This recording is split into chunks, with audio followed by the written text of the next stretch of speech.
Hello students, in this lecture video I'll be discussing chapter 8 Fundamentals of Anatomy, Physiology and Kinesiology in Sports. So first of all let us understand these different terms. Anatomy means that we are studying the shape and structure of the body.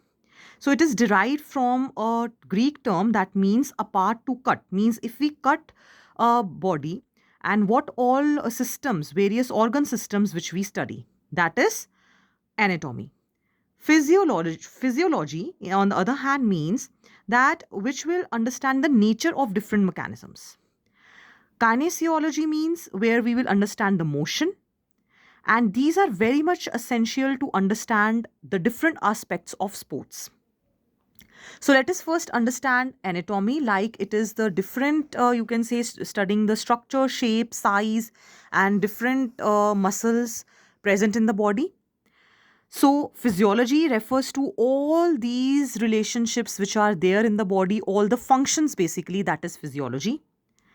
Kinesiology here means that we are dealing with the processes as well as the anatomy, means which is related to the motion. So, muscular system that we are studying, that is kinesiology. So, physiology, kinesiology, and anatomy all are interrelated with each other, they are interdependent factors. Now, why should we study these in physical education? First is it provides knowledge of different organs, and as a sports person, we should know how to utilize maximum aspects of our body. Second, physiology provides the knowledge about functions of various organs. So when we know the functions, we will use our those capabilities in a better way. It is also useful in prevention of injuries, because if we already know that which all you can say organs need protective equipments, by understanding its functions we will be able to prevent certain injuries. It also serves in the process of rehabilitation, means it is not essential for all types of injuries, but still if we have the knowledge of different types of bones, joints, with that our you can say recovery period, how much we have to take care of ourselves in case of any injury, becomes easier. Then useful in selection of sports, if we know that what all capacities we have developed, accordingly we will choose our field of sport. Then facilities which are used for training program, because if we know all the you can say different types of athletes need different types of equipments, so if we know our body type, that type of equipment we will go ahead with. Then it helps to know about chemical changes during exercise. So, on the basis of this knowledge, we will come to know how to utilize maximum capacities, like the vital capacity, that is, uptaking maximum oxygen, so that we do not feel any fatigue. Serves to understand the anatomical and physiological differences among males and females. So, because we come to know the different shape and structure of male and female is different, so their performance in a particular sport will be different. It is also helpful to provide first aid, because if we have proper knowledge about the treatment of a wounded person, then only we can provide the first aid. It is also useful in developing physical fitness administration. So, knowledge of these factors will help the person who is involved in this to have a better knowledge. Aids in sports message means over here, if we do not have proper knowledge of the anatomy, then you can say while repairing, while a massage basically in the sports massage, that can be done properly. It also facilitates understanding of the environmental effects on sports persons. Means we have to understand that what all effects are there in the body because of training in a particular body type of a sports person. Now, let us understand the different physiological factors, starting with skeletal system. It is composed of bones and muscles. So, it can be axial skeleton, appendicular skeleton. Axial skeleton has these bones, skull, which is present in the brain, outside part, sternum, the breastbone, ribs, protective area of the lungs, hyoid bone, vertebral column. Then, appendicular, it consists of upper limbs and lower limbs. Now, bones, they provide support to our body, it protects our different organs. For the attachment of muscles, bones are required. For proper shape of the body, And it also acts as livers, means so that it works, our body works easily, and also help in movement of the body. Now, depending on the shape of the bones, they are of different types. Long bones, which are found in upper and lower limbs, they basically help in the maximum movement which is possible. Short bones are short in length, that is why short bones, these are light in weight. They help to exert particular force. Flat bones are found wherever protection is required, like skull, ribs. Irregular bones have a irregular shape, means they cannot be divided into flat bones, short bones, or long bones. And these bones are generally under the, you can say, on the face. Sesamoid bones, sesamoid means like a seed, very small bones like in the knee, hand, and foot. Let us talk about joints. Joints basically is the union of two or more bones of the skeleton. We can classify joints as immovable, slightly movable, and freely movable. Immovable are made up of more of fibers like the skull, which cannot move. Slightly movable, they are separated by some intervening substance, so they can be moved slightly. Like here it is shown symphysis, where two long bones are connected, synchroidosis, where it is forming a temporary joint. Freely movable joints are those which are covered with very flexible type of material called as cartilage. Now these are divided into different parts. Gliding joints, these help in the gliding movements like in the wrist. Hinge joints, it will help in the movement in one angle like your knee joints.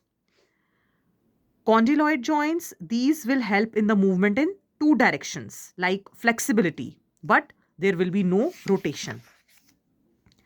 Saddle joints, these will have a maximum type of, you can say, movement like the thumb. Ball and socket joints, again, angular movement is there in a cup-like cavity like it is there in the shoulder. Pivot joints, where the rotation is basically happening. So, in the neck, you can rotate your neck because of pivot joint.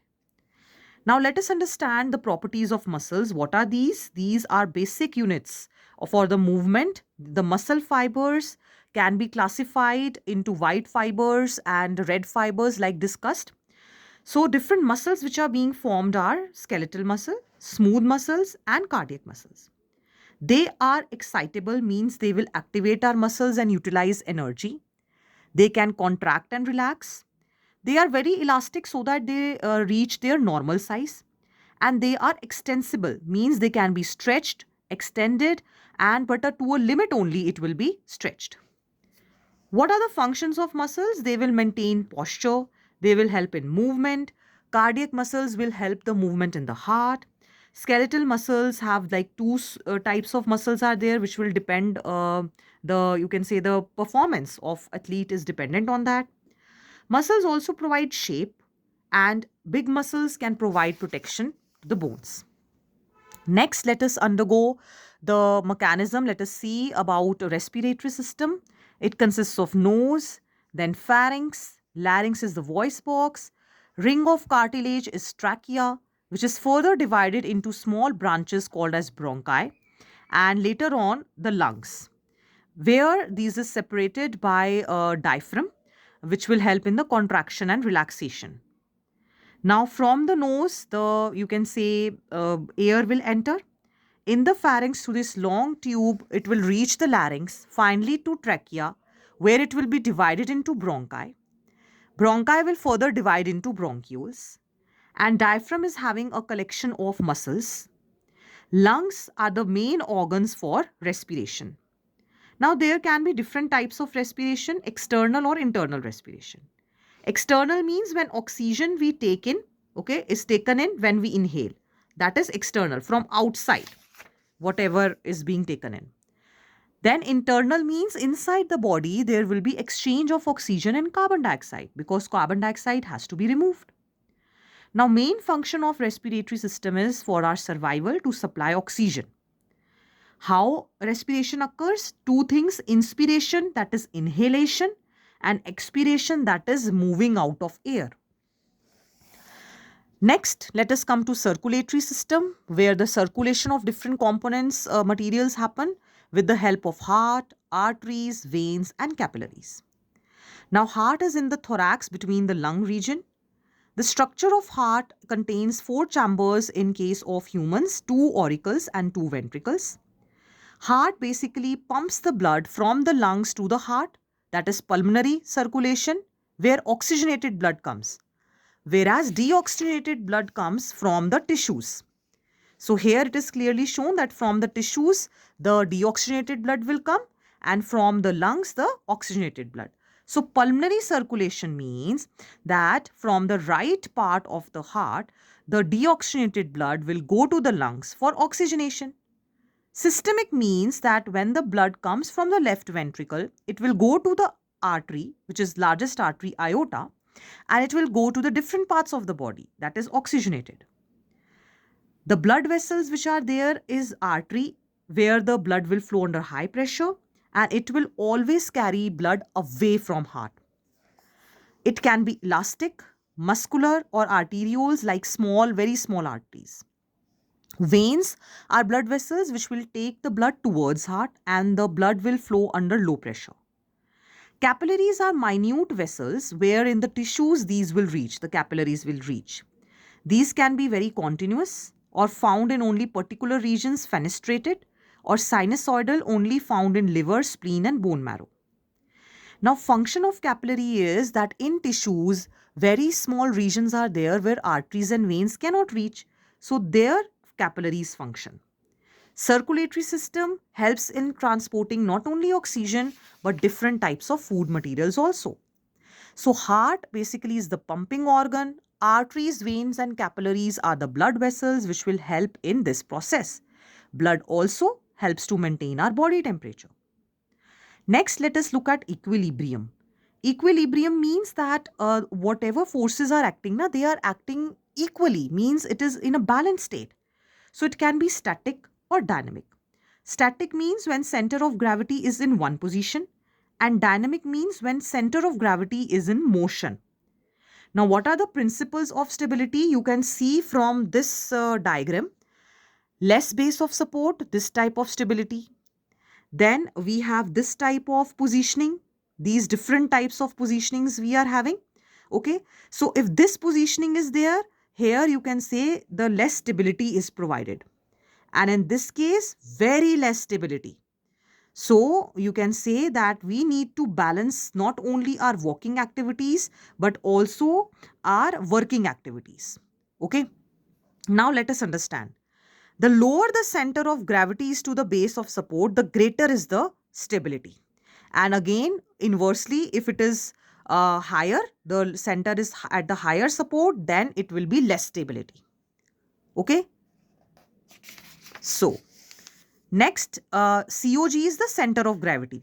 I'll just clarify over here. This low COG and line of COG, this is center of gravity. COG means center of gravity. If it is at the center, more stability. If it is at the lower, you can say at a large scale, over here it is more stability. But if the center, you see how the center has shifted above, then it is less stability.